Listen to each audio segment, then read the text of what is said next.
எல்லோரும் எப்படி இருக்கீங்க? நல்லா இருக்கீங்களா? நம்ம சேனலை சப்ஸ்கிரைப் பண்ண எல்லாத்துக்கும் ரொம்ப ரொம்ப நன்றி. வெள்ளை சீடை உப்பு சீடை எப்படி பண்ணுறதுன்னு பார்க்கலாம். 2 டேபிள் ஸ்பூன் அளவுக்கு வெள்ளை உளுந்த ஒரு அகலமான கடாயில் சேர்த்து இந்த வெள்ளை உளுந்து நல்லா வாசம் வர அளவுக்கு வறுத்தெடுத்துட்டு நல்லா ஆறுனதும் ஈரமில்லாத மிக்சியில் சேர்த்து நல்லா இதை பவுடர் பண்ணி எடுத்து வச்சிடலாம். இப்போ பார்த்தீங்கன்னா நல்லா நிறம் மாறிடுச்சு. இதை அரைச்சி எடுத்துட்டு இப்போ அதே கடாயிலேயே ஜூஸ் குடிக்கிற டம்ளரில் 1 டம்ளர் அளவுக்கு அரிசி மாவு சேர்த்துக்கிறலாம். நீங்கள் எந்த பிராண்டு வேணால் அதை யூஸ் பண்ணிக்கிறலாம்.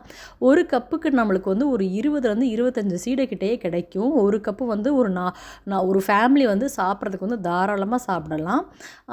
இதை நல்லா வாசம் வர அளவுக்கு இந்த அரிசி மாவை ஒரு 5 நிமிஷம் வறுத்தெடுத்துட்டு ஆல்ரெடி நம்ம மிக்சியில் பொடி பண்ணி வச்சுருக்க உளுந்த மாவை ஒரு சல்லடையில் சேர்த்து ஃபஸ்ட்டு இந்த உளுந்த மாவை நல்லா சளிச்சு எடுத்துட்டு ஆல்ரெடி நம்ம அங்கே வறுத்து வச்சுருக்க அரிசி மாவையும் உளுந்த மாவு சளிச்சதுக்கப்புறம் சேர்த்து நல்லா ஒரு முறை அந்த அரிசி மாவையும் நம்ம ஃபில்டர் பண்ணி நல்லா சல்லடையில் சளிச்சு எடுத்துட்டோம் அப்படின்னா எந்தவித கட்டி லம்ஸ் எதுவும் இருக்காது. இப்போ நம்ம அரிசி மாவையும் சளிச்சாச்சு. இது கூட 1 டீஸ்பூன் அளவுக்கு கருப்பு எள்ளு, 1 டீஸ்பூன் சீரகம், 1 டீஸ்பூன் உப்பு தேவையான அளவு சேர்த்துட்டு 1 டீஸ்பூன் ரூம் டெம்பரேச்சரில் இருக்க வெண்ணெய் சேர்த்து ஃபஸ்ட்டு இந்த பட்டர், உப்பு, சீரகம் எல்லாம் கையில் நல்லா மிக்ஸ் பண்ணிக்கிறணும்.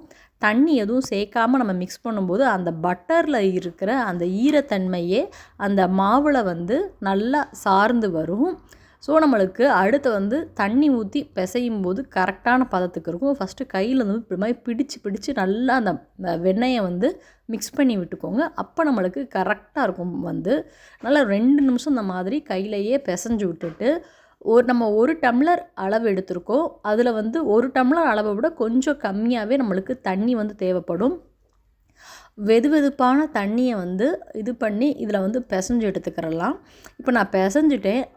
இப்போ இது கூட ஃபஸ்ட்டே சேர்த்துருக்கணும், நான் மறந்துட்டேன். பட் உங்களுக்கு வேணும் அப்படின்னா நீங்கள் 1 டேபிள் ஸ்பூன் அளவுக்கு டெசிகேட்டட் கோகோனட் அல்லது துருவின தேங்காய் சேர்த்துக்கோங்க. பட் டெசிகேட்டட் கோகோனட் சேர்க்கும்போது நம்மளுக்கு கெட்டு போகாமல் இருக்கும்.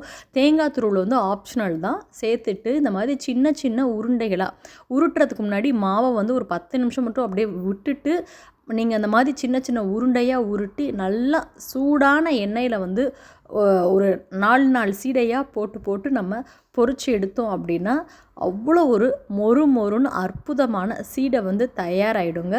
இது கிருஷ்ண ஜெயந்தி அன்னைக்கு தான் செஞ்சேன். எனக்கு கெஸ்ட்டு என்னோடய ஃப்ரெண்டு வீட்டுக்கு வந்துட்டாங்க. அதனால் என்னால் நேற்றை அப்லோட் பண்ண முடியலை, நான் பிஸி ஆகிடுச்சு. அதனால தான் நான் இப்போ அப்லோட் பண்ணுறேன். கிருஷ்ண ஜெயந்திக்கு தான் செஞ்சு சாப்பிடணும்னு இல்லை, குயிக்காக ஒரு 15 மினிட்ஸ்லேயே நம்ம இந்த சீடையை செஞ்சு சாப்பிட்றலாம். அவ்வளோ சூப்பராக க்ரன்ச்சியாக தயாராகிருச்சு. இங்கே பாருங்கள், நான் போட்டது 1 டம்ளர் அரிசி, நல்ல ஒரு பவுல் நிறையா சீடை நம்மளுக்கு கிடச்சிருக்கு.